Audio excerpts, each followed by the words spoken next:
عزیز طالبات السلام علیکم۔ آج ہم حصہ نثر کے سبق نمبر 2 ریل کا سفر کا آغاز کریں گے۔ اس سبق کے مصنف ڈاکٹر وزیر آغا کا تعارف ہم پچھلے لیکچر میں پیش کر چکے ہیں۔ آج ہم ریل کا سفر کے مقاصد پر نگاہ ڈالیں تو سب سے پہلا مقصد آپ بیتی لکھنے کی مشق کرانا۔ آپ بیتی سے مراد اپنے اوپر گزرے ہوئے حالات و واقعات اور کیفیات کو قلم بند کرنا آپ بیتی کہلاتا ہے۔ نمبر 2، ڈاکٹر وزیر آغا کے طرز نگارش سے واقفیت دلانا۔ ڈاکٹر وزیر آغا کے نثری اسلوب پر ہم بات کر چکے ہیں جب ہم نے ان کا تعارف پیش کیا۔ اس میں ہم نے آپ کو بتایا تھا کہ ان کا نثری اسلوب فکر اور فلسفہ سے لبریز ہے، اس لیے قاری اسے بوجھل محسوس کرتا ہے۔ نمبر 2، طلباء کو سماجی یکجہتی اور یگانگت کی اہمیت دلانا۔ اس کی اہمیت کو ہم مشقی سوالات میں سوال کے طور پر شامل کریں گے اور اس کی اہمیت پر روشنی ڈالیں گے۔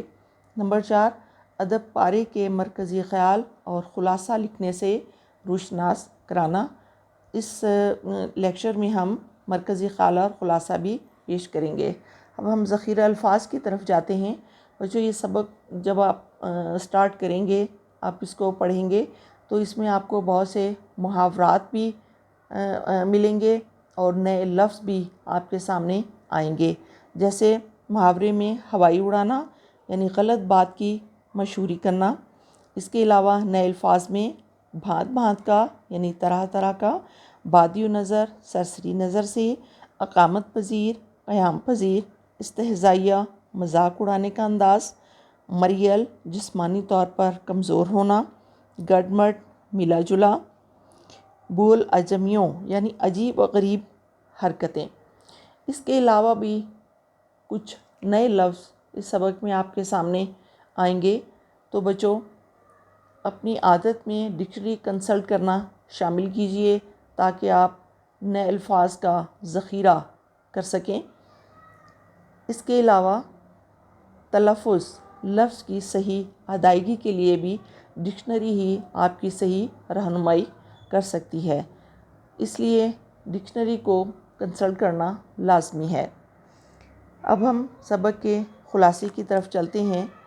اس سبق میں ڈاکٹر وزیر آغا یہ کہتی ہیں کہ سفر میں بہت سے تکالیف اور مصائب تو پیش آتے ہی ہیں، لیکن سفر کے کچھ فائدے بھی ہوتے ہیں۔ سفر میں اگر آپ کسی مسافر کو دیکھیں کہ وہ سیٹ پر لیٹا ہوا ہے، اس کے سر کے نیچے تکیہ ہے، پاؤں کے نیچے بستر ہے اور وہ کسی کتاب کا مطالعہ کر رہا ہے، تو آپ یہ سمجھیں گے کہ یہ سفر بہت ہی اس کے لیے خوشگوار ہے۔ لیکن مصنف یہ کہتے ہیں کہ اگر میں اپنا تجربہ بیان کروں تو وہ کوئی اتنا خاص اچھا نہیں ہے۔ وہ اپنی مثال پیش کرتے ہوئے کہتے ہیں کہ میں نے جب ریل میں سفر اختیار کیا، میں رات کو جب سویا ہوا تھا تو مجھے یوں لگا جیسے میری ٹانگوں پر بہت زیادہ بوجھ ہے۔ میں نے اپنی ٹانگوں کو سمیٹ لیا اور اس کے بعد مجھے یوں محسوس ہوا جیسے مجھے کوئی چیز اوپر کی طرف دھکیل رہی ہے۔ جب میں نے کمبل ہٹا کر دیکھا تو آدھی سیٹ پر کوئی اور مسافر قبضہ کر چکا تھا اور مزید آگے بڑھنے کی کوشش کر رہا تھا۔ مجبوراً میں اٹھ بیٹھا اور میں نے ساری جگہ اسے دے دی۔ اس کے علاوہ مصنف یہ کہتے ہیں کہ چلتی گاڑی میں اگر کتاب کا مطالعہ کرنے کی کوشش کریں تو وہ بھی ناممکن صحیح ہو جاتا ہے کہ ایک سطر پر آپ انگلی رکھیں تو وہ دوسری سطر پر چلی جاتی ہے۔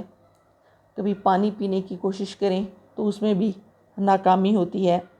اس لیے مصنف کہتے ہیں کہ میرا تجربہ کوئی خاص اچھا نہیں ہے، لیکن اس کے ساتھ وہ یہ کہتے ہیں کہ اس سفر میں ہمیں اور بھی بہت سے ایسے پہلو ہیں جو کہ خیال انگیز ہیں، جس میں وہ ایک رومانی پہلو کا بھی ذکر کرتے ہیں۔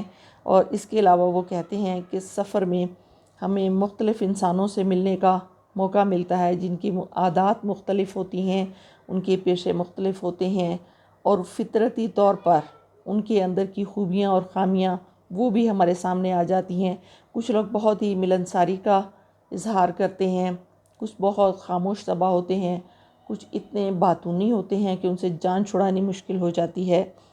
اس کے علاوہ مصنف یہ کہتے ہیں کہ اگر ہم باہر کے مناظر پر نظر ڈالیں تو وہ مناظر اتنے حسین اور خوبصورت ہوتے ہیں اور ایک لمحے کے لیے نظروں کے سامنے آتے ہیں اور غائب ہو جاتے ہیں، لیکن ہمارے دل کو خوشیوں سے بھر جاتے ہیں۔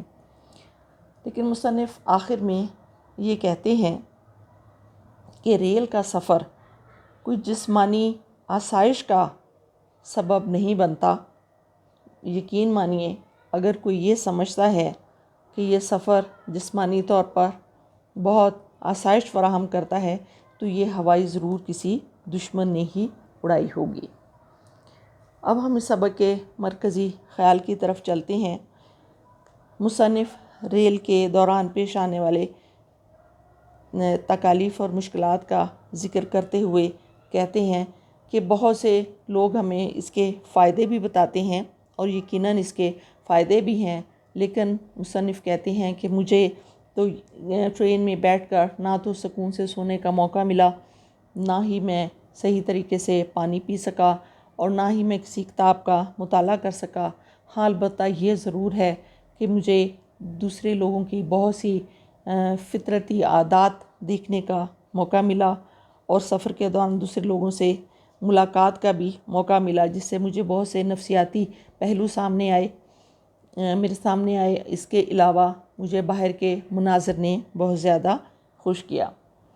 اس طرح وہ جو ریل کا سفر آپ کے سامنے، اس کا خلاصہ اور مرکزی خیال جو میں نے آپ کے سامنے پیش کیا، اس کے ساتھ ہی یہ لیسن ختم ہوا اور اس کے مشقی سوالات انشاءاللہ ہم اگلے لیکچر میں پیش کریں گے۔ تب تک کے لیے اللہ حافظ۔